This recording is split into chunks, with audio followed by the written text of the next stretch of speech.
नमस्कार, मैं इमरान आपके साथ। आप देख रहे हैं फसल क्रांति। जैसा कि आपको पता है कि हम समय समय पर कृषि संबंधित नई नई जानकारी किसान भाइयों के लिए लेकर आते रहते हैं, और आज हम मौजूद हैं फार्म टेक समिट 2022 में, जिसको ऑर्गेनाइज़ किया जा रहा है एग्रीकल्चर टुडे ग्रुप के द्वारा। और हमारे जो ख़ास मेहमान हैं सुमित जालान जी, COO सराची ग्रुप। क्या गतिविधियाँ चल रही हैं इस इवेंट के माध्यम से, और कृषि की किन किन नई तकनीकों पर काम किया जा रहा है, इसके बारे में विस्तार से बात करेंगे हम सुमित जालान जी के साथ, क्योंकि सराची के चीफ ऑपरेटिंग ऑफिसर भी हैं सर। और इसी के साथ हम ये भी जानेंगे कि सराची किन तकनीकों पर काम कर रहा है। सर, सबसे पहले आपका बहुत बहुत स्वागत है फसल क्रांति में। धन्यवाद बहुत बहुत। फसल क्रांति के सभी दर्शकों को मेरा नमस्कार।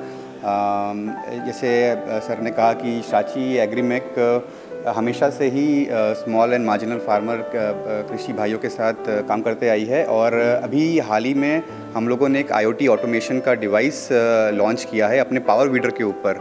हमारे जो किसान भाई हैं वो सभी जगह मौजूद हैं, जैसे पहाड़ हो गए या प्लेन लैंड हो गए, हम सब जगह अपनी मशीन को अवेलेबल कराते हैं।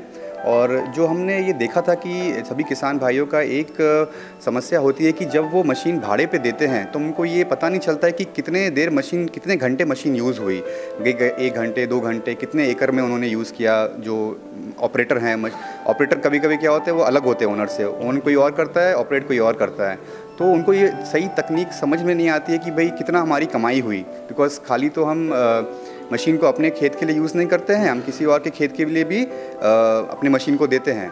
तो ये जो IoT डिवाइस है सराची फार्म मीटर, ये एक पावर वीडर में लगता है, जिसका दाम करीबन 1.5 लाख, मतलब मशीन का दाम 1.5 लाख रुपया है, और इस यंत्र का दाम करीबन 5,000 रुपीज़ के 5,000 के आसपास है। तो ये डिवाइस जब आप लगा देते हैं हमारे पावर वीडर के ऊपर, जो कि यूज़ होते हैं, हम लोग एप्पल के लिए यूज़ करते हैं, सैफरन के लिए यूज़ करते हैं, और वीट पैडी में भी यूज़ होता है। इससे फार्मर को अपने स्मार्टफोन में एग्जैक्टली मालूम चल जाता है कि कितने घंटे कहाँ मेरा मशीन चला। इवन वो अपने मशीन का एक GPS, एक जियो फेंसिंग कर सकता है, जिसके बाहर मशीन जा ही नहीं सकती। अगर जाएगी तो उसके फ़ोन में एक नोटिफिकेशन आ जाएगा। तो इस तरीके से इससे क्या होगा कि जो फार्मर का जो नुकसान नहीं होता है, जितनी आमदनी उसकी होनी चाहिए उस मशीन से उतनी होती है। तो इस वजह से जो रिकवरी कॉस्ट हम लोग बोलते हैं कि भाई एक फार्मर भाई अपना रोटी पैसा जोड़ के सारे पैसे लगा के 1.5 लाख का मशीन ख़रीदता है, तो उसकी रिकवरी फास्टर हो, उसका कोई नुकसान नहीं हो उसकी मशीन के ऊपर, इसमें बहुत मदद करती है हमारा ये सराची फार्म मीटर। IoT का जैसा आपने जिक्र किया, एक बड़ा वर्ड है, और आज की जनरेशन को जब हम देखते हैं तो कहीं ना कहीं इसकी कितनी ज़रूरत है एग्रीकल्चर सेगमेंट में, इस पर आप क्या कहेंगे? राइट। तो जैसे आप जानते हैं, सभी दर्शकों को मैं बताना चाहता हूं कि IoT कोई नई चीज़ नहीं है। आज इंडस्ट्री सेक्टर हो या मैन्युफैक्चरिंग सेक्टर हो या सर्विस सेक्टर हो, सभी जगह में IoT यूज़ किया जा रहा है। अब ये IoT है क्या? IoT बेसिकली एक सेंसर या एक कंपोनेंट या एक डिवाइस है, जो एक कहीं पे मशीन में लग सकता है या कहीं फार्म में लग सकता है, जिसके बेसिस में कोई एक डेटा कलेक्शन हो सकता है कंप्यूटर पे। आज के दिन में तो कंप्यूटर बिना कुछ सोचना ही मुश्किल है। तो जब वो डेटा पॉइंट कंप्यूटर में आता है तो ये फार्मर को मालूम होता है कि भाई कब हम स्प्रे करें फर्टिलाइज़र, कब हम स्प्रे करें पेस्टिसाइड, कब पानी छिड़कना है, कब पानी नहीं देना है। तो सारे डेटा पॉइंट उसके मोबाइल फ़ोन में आ जाते हैं, जिसके वजह से उसको डिसीजन लेने में ईजी रहता है कि भाई अब मैं क्या करूं। अगर उसको जैसे हम लोग को है, मैं अब सेल्स मार्केटिंग में हूं, तो मुझे पहले 3 साल के डेटा पता है कि भाई कहाँ पे क्या सेल होता है, तो मेरे लिए मुझे काम करना ईजी है। उसी तरीके से हम लोग ये चाहते हैं कि किसान भाइयों के साथ कैसे उनके ये काम को हम लोग और भी ईजी कर सकें, ताकि उनको मैक्सिमम बेनिफिट हो और सबसे बेसी इनकम कर सके अपने काम से वो। सर, चूँकि सराची फार्म मैकेनाइजेशन में एक लंबे समय से काम कर रहा है और किसानों के बीच में रह के फील्ड पे काम करता है, तो आपको क्या लगता है कितना चैलेंजिंग है मार्केटिंग आज के टाइम में? क्योंकि कहीं ना कहीं हम लोग चाइनीज़ प्रोडक्ट से भी कम्पीट करते हैं, तो आप क्या कहना चाहेंगे? करेक्ट। देखिए, ये बात सही है कि इंडिया में कुछ दैट आने में थोड़ा वक्त लग जाता है, और कुछ बाहरी देश की जो टेक्नोलॉजीज़ है वो फास्ट डेवलप हो रही हैं, वो हम लोग अग्री करते हैं। पर उससे हम लोग that is not the enough, मतलब उससे पूरा सोल्यूशन नहीं निकल पाता है। बिकॉज जो भारत जो देश है वो एक देश तो है, पर इसकी रिक्वायरमेंट और कस्टमाइजेशन बहुत डिफरेंट है। जितने स्टेट्स है उतनी अलग रिक्वायरमेंट है। जो पंजाब का फार्मर करता है वो हिमाचल नहीं करता, हिमाचल का फार्मर गुजरात नहीं करता, गुजरात का तमिलनाडु नहीं करता। तो वो टेक्नोलॉजी को कॉन्टेक्स्ट स्पेसिफिक बनाना, स्टेट स्पेसिफिक बनाना बहुत ज़रूरी है। जहाँ पे हमारी कंपनी काम करती है, भले ही कुछ टेक्नोलॉजी से हम लोग इंस्पिरेशन लेते हैं बाहर में, पर अल्टीमेटली उसको कस्टमाइज़ करना पड़ता है अपने देश में। और हम लोग भी ये चाहते हैं कि जितने कंपोनेंट्स हम लोग बना रहे हैं या मंगा रहे हैं बाहर से, उसको जल्दी से जल्द हम लोग इंडिजनाइज कर सके और complete made in India product अपने भारतीय किसानों को दे सके।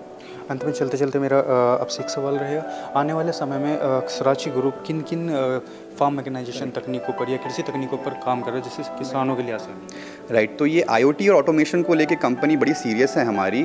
अभी जैसे अपने सेशन में सुना होगा कि ड्रोन्स को लेके काफ़ी काम चल रहा है।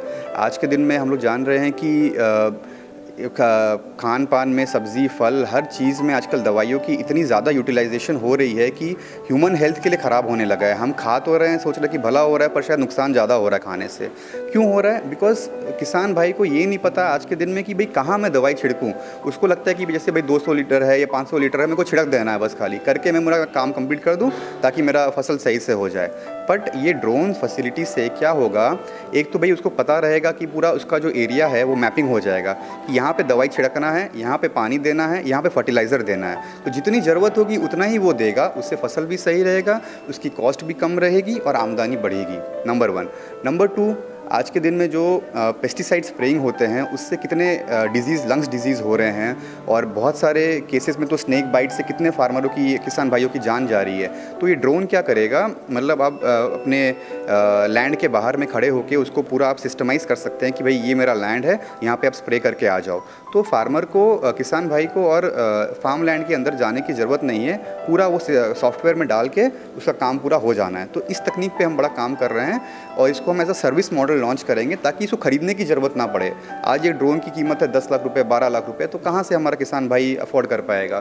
तो एज अ सर्विस मॉडल इसको लॉन्च करेंगे, जिसको ज़रूरत है पैसे दो, कुछ शायद पर घंटे कुछ एक गवर्नमेंट ने इसको रखा है वैल्यू, उसके बेसिस पे हम लोग ये सर्विस प्रोवाइड करना जा रहे हैं आगे में। सर, चूँकि आप भी यंग जनरेशन CEO हैं और कहीं ना कहीं एक समस्या आज भी है जो हमारे ग्रामीण क्षेत्र के युवा है, कहीं ना कहीं एग्रीकल्चर से बच रहे हैं, दूसरी चीज़ों को कहीं जॉब के चक्कर में ऐसी चीज़ों को अपना रहे हैं, तो ऐसे युवाओं को आप क्या कहना चाहिए?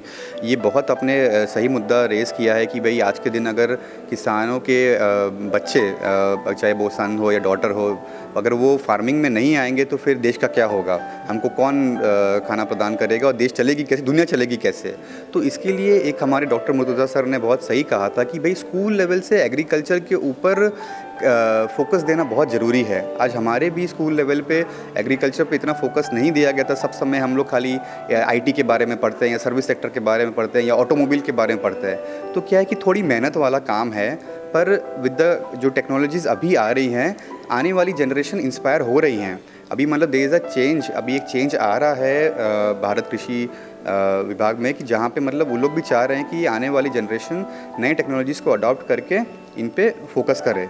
तो थोड़ा मेहनत का काम है, पर रिजल्ट्स आगे जाके बहुत बढ़िया बढ़िया आने वाला है इसमें। Thank you sir. सर एक लास्ट क्वेश्चन, क्योंकि सराची के जो प्रोडक्ट्स हैं और सिर्फ सराची ही नहीं, जो हमारे इम्प्लीमेंट्स हैं, तो बहुत जगह सब्सिडी का एक प्रावधान है गवर्नमेंट का, तो सराची के किन किन उत्पादों पर अभी सब्सिडी अवेलेबल है और किन स्टेट्स? जैसे मैंने कहा था कि हम जितने भी काम करते हैं हमारे सारे machine small and marginal farmers के लिए हैं।